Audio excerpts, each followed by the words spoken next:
अस्सलामुअलैकुम दोस्तों, आज मैं आपके लिए बाज़ार से मिलने वाला खुला सस्ता केचप बनाने की रेसिपी लेकर आई हूँ। आप लोगों की बहुत ज़्यादा फ़रमाइश थी कि आप हमें मिलावट वाला केचप जो बाज़ार से बहुत सस्ता मिल जाता है, आप इसकी रेसिपी शेयर करें कि ऐसा इसमें क्या डाला जाता है। तो आज आप लोगों की बेहद फ़रमाइश पर मैंने बनाई है ये वीडियो, जिसमें मैं आपको सारे राज़ बताऊंगी कि बाज़ार से जो केचप हम ख़रीदते हैं वो इसमें मिलावट के लिए क्या डालते हैं और किस तरीक़े से वो इस केचप से महीने के लाखों रुपए कमाते हैं। तो बहुत ही आसान सा इसे बनाने का मेथड है। सिर्फ 2 टमाटर का इस्तेमाल करते हुए 1 किलो केचप की रेसिपी आज हमने बनाई है। तो आप इसे कमर्शियल तरीके से भी बना सकते हैं, आप इसे सेल कर सकते हैं, अपने घर से कारोबार शुरू कर सकते हैं इस रेसिपी के साथ। तो चलिए टमाटो केचप बनाना शुरू करते हैं। इसके लिए 2 अदद मैंने टमाटर लिए हैं। टमाटर आप देख सकते हैं मीडियम साइज़ के हैं मेरे पास। सबसे पहले टमाटर को अच्छी तरह से वॉश कर लीजिएगा। बिना मिलावट के केचप बनाने की रेसिपी भी मैंने 2-3 दिन पहले अपने चैनल पर शेयर की थी, जिसे आप लोगों ने बहुत ज़्यादा पसंद किया है।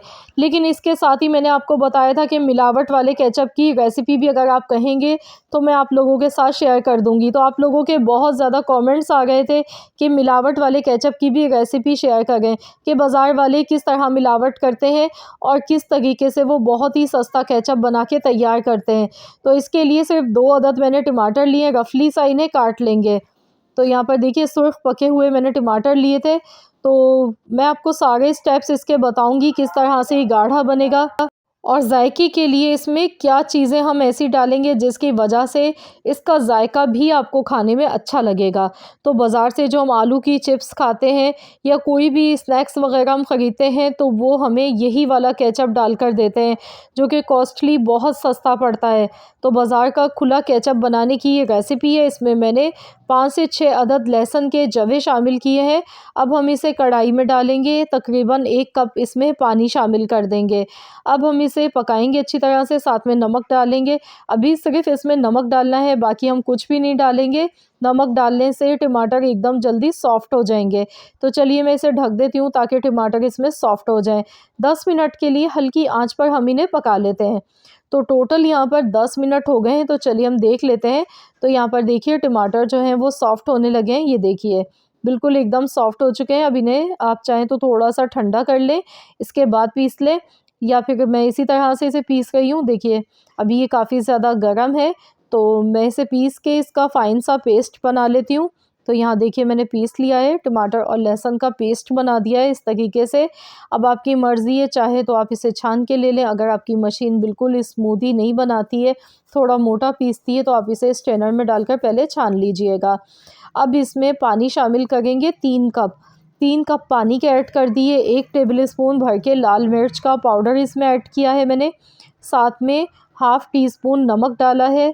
नमक पहले हमने बहुत कम डाला था, तो यहाँ मज़ीद और नमक इसमें ऐड किया है। इसके साथ फ्लेवर में अब हम चाट मसाला डालेंगे 1 टेबल स्पून भर के। इससे ये होगा कि केचप में बहुत अच्छा सा जायका आएगा। अब हम इसकी शेल्फ़ लाइफ बढ़ाने के लिए जो चीज़ इस्तेमाल करेंगे, जो इसमें खटास भी पैदा करेगी और जायका भी बढ़ेगा, कॉस्टली भी बहुत सस्ती सी चीज़ है, तो ये है सिट्रिक एसिड, यानी कि टाटरी। ये बहुत ईज़िली मिल जाती है, बहुत सस्ती मिलती है। वैसे तो हम विनेगर का इस्तेमाल करते हैं, लेकिन विनेगर काफ़ी ज़्यादा महंगा पड़ता है, तो इसलिए मैंने आपसे कहा था ना, हम कमर्शियल रेसिपी आप लोगों को बताएंगे कि क्या डाला जाता है। तो इसमें टाटरी हम डाल देंगे, यानी कि सिट्रिक एसिड का आधा चम्मच डालेंगे। सिट्रिक एसिड डालने की वजह से ये 1 महीने तक इस्तेमाल के काबिल रहता है, ख़राब नहीं होता है। अब इसमें कलर के लिए रेड कलर इस्तेमाल किया जाएगा, क्योंकि इसमें हमने कोई भी और चीज़ नहीं डालनी है कलर के लिए। टमाटर का इस्तेमाल आपने देखा हमने बहुत कम किया है। मेरे पास लिक्विड रेड कलर है, आपके पास अगर पाउडर वाला हो तो वो भी आप डाल सकते हैं। तो यहाँ पर देखिए मैंने 1 चम्मच फूड कलर इसमें शामिल कर दिया। इससे देखिए कलर कितना इसका खूबसूरत लग रहा है दिखने में, ये देखें बहुत बेहतरीन सा इसका कलर आ चुका है। अब इसे गाढ़ा बनाने के लिए जो चीज़ इस्तेमाल की जाती है, अब मैं वो बताऊंगी। तो यहाँ पर हमने लेना है कॉर्नफ्लोर।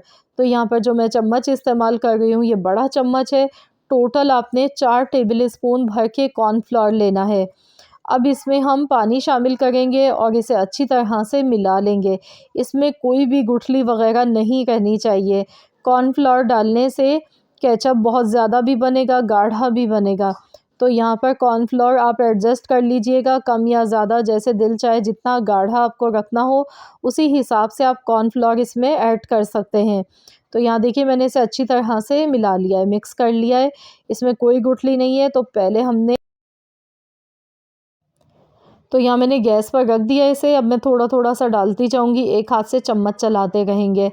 तो इस तरह से इसे मिक्स करना है और कॉर्नफ्लोर डालने के बाद एकदम इसे ऐसे नहीं छोड़ना है, लगातार चम्मच चलाना है, वरना इसमें गुठलियाँ पड़ जाती हैं। साथ ही में चीनी इसमें शामिल करेंगे, तो चीनी डालने से इसका जो जायका है वो बैलेंस हो जाता है, खट्टा मीठापन आता है। जैसा कि हम केचप खाते हैं तो उसमें जो परफेक्ट एकदम जायका आता है, तो वो इसी वजह से आता है कि इसमें चीनी का इस्तेमाल किया जाता है। टोटल इसमें मैंने 3 चम्मच भर के चीनी के शामिल कर दिए हैं।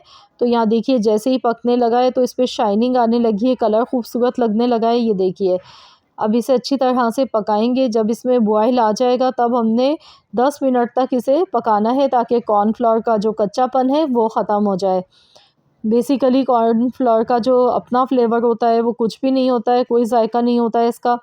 इसे सिर्फ गाढ़ा करने के लिए ही डाला जाता है और ये हेल्थ के लिए कोई नुकसानदेह चीज़ नहीं है। बहुत सारी चीज़ों में इसे इस्तेमाल किया जाता है। अक्सर हम जो चिप्स खाते हैं या बाहर से हम जो भी रोस्ट वगैरह खाते हैं, उन सब चीज़ों में इस्तेमाल किया जाता है और बहुत ज़्यादा इसका इस्तेमाल होता है। कॉर्नफ्लोर खाने का कोई भी नुकसान नहीं होता है। तो यहाँ देखिए इसे अच्छी तरह से मैंने मिक्स कर लिया, तो देखिए कितना ज़्यादा गाढ़ापन इसमें आ चुका है। अब हम इसे अच्छी तरह से पका लेंगे। ये ठंडा होने के बाद मज़ीद और गाढ़ा हो जाता है। तो यहाँ पर कंसिस्टेंसी केचप की आप अपनी मर्ज़ी से रख सकते हैं, जितना गाढ़ा आपको पसंद हो उतना ही गाढ़ा आप बना सकते हैं। तो यहाँ बस मैं इसे अच्छी तरह से पका रही हूँ। ये देखिए बॉयल आने के बाद मैंने इसे तकरीबन 10 मिनट के लिए पका लिया है। गैस का फ्लेम बंद कर देंगे। तो यहाँ पर इसे अब हम ठंडा होने के लिए रख देंगे। तो यहाँ आप देख सकते हैं माशाल्लाह अल्हम्दुलिल्लाह, कलर आप चेक कीजिए कितना खूबसूरत है और जायका भी बिल्कुल जैसे हम बाज़ार से खुला केचप लेते हैं वही जायका आपको खाने को मिलेगा। तो आप घर पे बहुत ढेर सारा केचप बना सकते हैं, कम पैसों में, कम बजट में। तो इस तरीके से ये देखिए अब ये ठंडा हो चुका है, तो मैं इसे निकाल लूँगी। किसी भी एयर टाइट कंटेनर जार में आप रख लें या किसी कांच की बोतल में आप रख लें, लेकिन आपने इसे फ्रिज में रखना है। फ्रिज में आप रख के खाएँगे तो आप इसे पूरा 1 महीना इस्तेमाल कर सकते हैं। ये बिल्कुल भी ख़राब नहीं होगा। तो कम पैसों में और बजट फ्रेंडली रेसिपी है। जायका भी इसका बिल्कुल वैसा ही है जैसे बाज़ार का होता है, मिलावट तो है इसमें। अगर आप मिलावट वाला नहीं इस्तेमाल करना चाहते हैं तो फिर आप मेरी पिछली वाली रेसिपी देखिए, जो मैंने 2-3 दिन पहले आप लोगों के साथ ओरिजिनल रेसिपी शेयर की थी। तो वो रेसिपी ज़रूर आप लोग ट्राई कीजिएगा। ये वाली भी देख लीजिएगा। अगर आपको इस तरह का केचप बनाना है तो आप ये भी बना सकते हैं, ये भी बहुत अच्छा है। आई होप कि आप सबको मेरी आज की ये वीडियो पसंद आई होगी। वीडियो अच्छी लगी है तो लाइक कर दें, शेयर कर दें, चैनल पर नए हैं तो सब्सक्राइब कर लें। मिलते हैं इंशाअल्लाह ताला एक और नई रेसिपी के साथ। तो जब तक के लिए अल्लाह हाफ़िज़।